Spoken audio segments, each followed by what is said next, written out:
I was right about Israel Adesanya being done.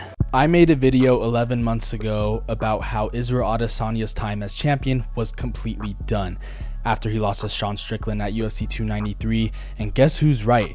Guess who's laughing now? After I made that wild take, everybody was like, "Oh, AJ, you don't know what you're talking about, you casual. Oh, AJ, I hope your content never blows up because you said something that blasphemous." Guess who's laughing now? And don't think I'm on Israel Adesanya at all. He is the greatest middleweight of all time, and if you don't think that, you shouldn't be watching mixed martial arts. His legacy is etched in stone forever. But I knew Dracus was going to beat him this past Saturday, and I definitely thought he would beat him back at UFC 293, and the result was exactly what I thought it would be. Nonetheless, this past weekend, Dracus fought Israel in probably the fight of the year, the most anticipated fight of the year. I thought the press conferences were going to be a little bit more darker leading up to the fight, but still, the hype made way to the action, and we got the fight that I think we all deserved. Let's get into the fight. Round one was a very close round. Dracus outstruck Israel Adesanya pretty easily on the cards, in my opinion, and he ultimately won that round. And I swear there was a sequence at one point in the round where they threw nothing but kicks at each other. Round two was kind of boring. Dracus laid on Israel. The grappling exchanges were dominated by Dracus in that round, solidifying round two for him.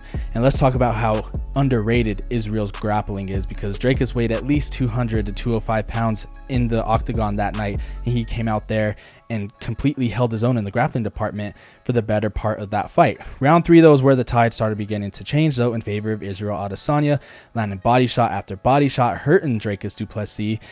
Israel Adesanya was 100% on all the body shots he threw that night, both with his hands and legs, and Dracus looked tired. He looked like he was done. Leading into round four, Israel was continuing to pour it on until a very key moment in the fight happened that changed it forever, where Dracus hurt Israel Adesanya. That's right, hurt Israel Adesanya on the feet, wobbled him, got him down, and Israel lasted as long as a snowball in a microwave. Dracus du Plessis got him down and tapped him out via rear naked choke, and that was it. That was all she wrote.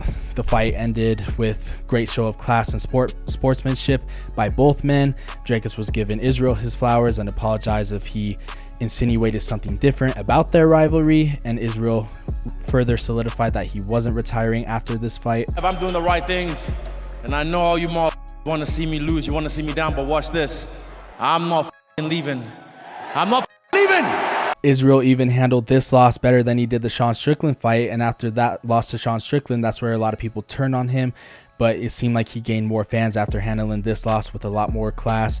He even reminded me why I'm a fan of his, because he's real and honest of his own opinions in his fights. Going into this, I'm sure losing to this guy stings a little bit more than you know they maybe normally would. Yeah. How desperate are you to get this one back, and how are you going to carry that disappointment moving forward?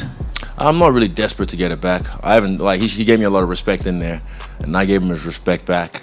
And I already knew he was a fan of me. I knew he was a fan of me, but I guess now I'm a fan of his because we've been in there, we've done it. And when I'm in South Africa, I'll tap in with him.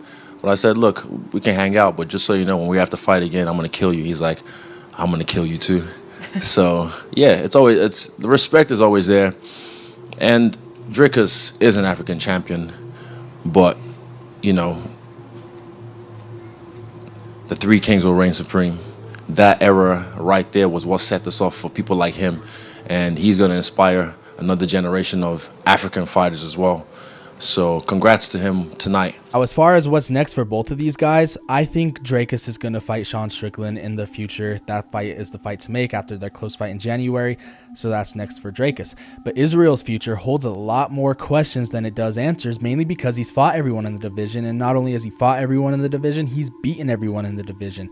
Sure, he could wait for the loser of Sean Strickland and Dracus du Plessis, but who wants to see that again right off the bat after Israel lost his last two title fights when he's had 12 straight title fights in the past 5 years? Absolutely insane. His activity is unparalleled. When you look up the activity era in a dictionary, a picture of Israel Adesanya and Volkanovski should be right there in that dictionary. But it's going to be very interesting to see. Will he fight Jared Cannonier in a rematch? Should Jared Cannonier get past his opponent this weekend? Will he fight Brendan Allen? Will he fight someone outside of the top 15, top 10? Will he fight Yuri Prochazka? Because there's a rumor that Yuri might come down to 185. Israel Adesanya will always be in the title picture because he's just that good. He's just that great. And who's to say he can't rack off 1 or 2 wins and get a title shot? It'll be very interesting to see, and I cannot wait to see how it all unfolds.